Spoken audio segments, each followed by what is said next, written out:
What if the pain of rejection could drive someone to commit the unthinkable?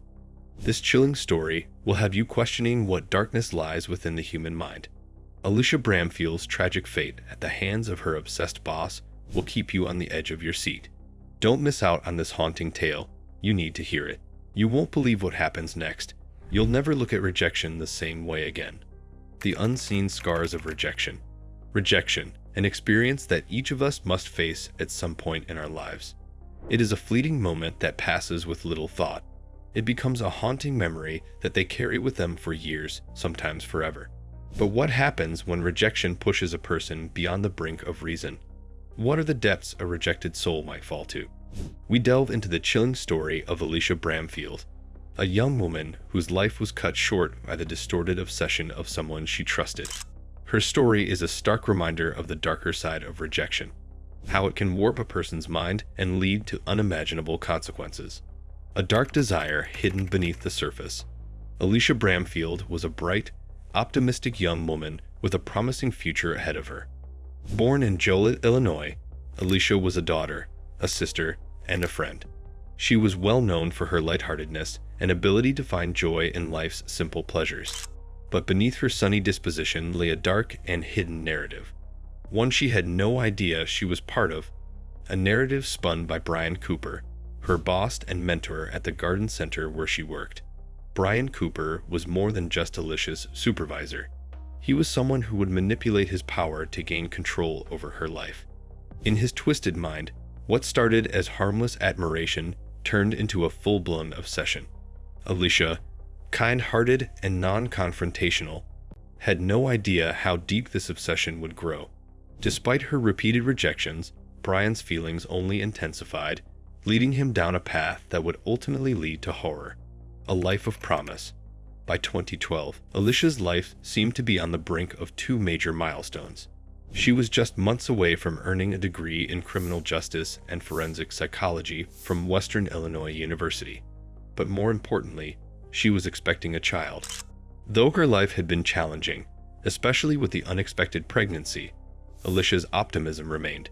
But as her dreams began to take shape, the nightmare she had been unknowingly stepping into began to unfold, handling her challenges alone and never burdening her parents. However, it was this very trait that would seal her tragic fate, her refusal to ask for help when she needed it most. The predator beneath the mask. As Alicia's due date approached, she remained unaware of the danger that lurked in her workplace. Brian Cooper was a 36-year-old man, 15 years her senior. He was the friendly and supportive boss, someone who had been with the garden center for years, overseeing operations and managing employees.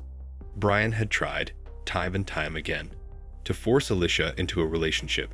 He used his position of power to manipulate her, to control her every move, and to punish her for the simplest of rejections.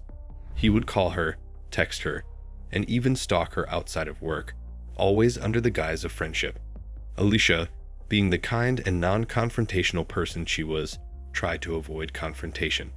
He wanted more than friendship, and when Alicia refused him again, when she firmly declared she was done, it was as though something inside Brian snapped, the calm before the storm. In August 2012, Brian coerced Alicia into accompanying him to his sister's wedding in Door County, Wisconsin. Alicia, already burdened by the pressures of impending motherhood and the need to keep her job, agreed. The night before the wedding, Alicia and Brian had an argument. Alicia was upset, knowing that Brian had lied about their hotel accommodations, and in a bid to avoid further conflict, she told him that their relationship, if it could even be called that, was over. She would no longer be his friend. But Brian's bruised ego could not accept rejection, unleashing the beast within. The wedding ceremony itself went off without a hitch. Brian walked his sister down the aisle as expected, but the tension between him and Alicia simmered beneath the surface. Once the ceremony was over and the party had ended, Alicia retired to her hotel room, wanting only to put the night behind her. But Brian, drunk on both alcohol and rage, had other plans. In a fit of uncontrollable anger, Brian attacked Alicia. Strangling her with a phone charger cord, he attempted to silence her cries and end her life. Alicia fought back. She fought for her life and for her unborn child.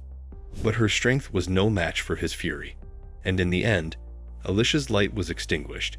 A confession and a cold reality. Brian's mind was clouded with guilt, horror, and confusion. He could not bear to look at the woman he had once desired. In a desperate attempt to escape his own reality, he tried to take his life. His failed suicide attempts were a testament to his deep inner turmoil, but also to the undeniable truth that he knew the consequences of his actions. Brian eventually walked into a gas station and confessed to the murder.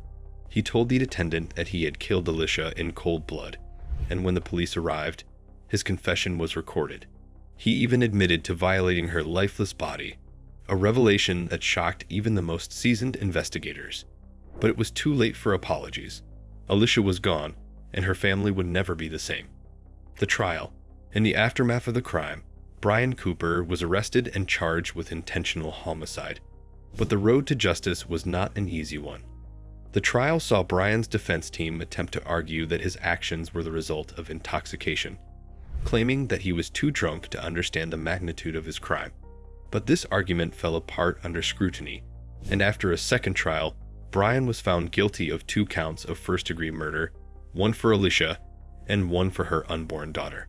He was sentenced to 2 consecutive life sentences without the possibility of parole, the Purple Project. While Alicia's death left a void that could never be filled, Sherry spearheaded a movement to change the laws surrounding intoxication as a legal defense. Through tireless campaigning, she succeeded in having laws changed in 32 states, ensuring that no one could escape justice simply because they had consumed alcohol. But her fight didn't end there. Sherry's story of loss and resilience reached a new level when she joined forces with Kelly Stryker, the sister of Brian Cooper. Kelly had been disturbed by her brother's refusal to take responsibility for his actions and reached out to Sherry, offering her support, of redemption and of justice. Their shared mission was a testament to the power of healing, even in the face of the most unimaginable pain. The end of the journey.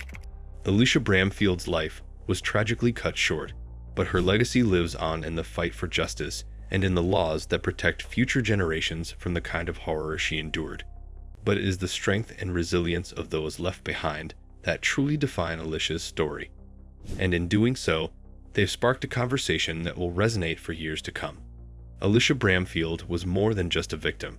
She was a symbol of hope, of survival, and of the power of the human spirit.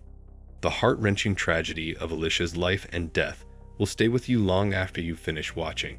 But wait, our next video will give you chills. No movie could ever top this story. We dive deep into another shocking true crime documentary that will keep you up at night. Make sure to subscribe, hit the bell, and stay tuned for a story that will leave you speechless.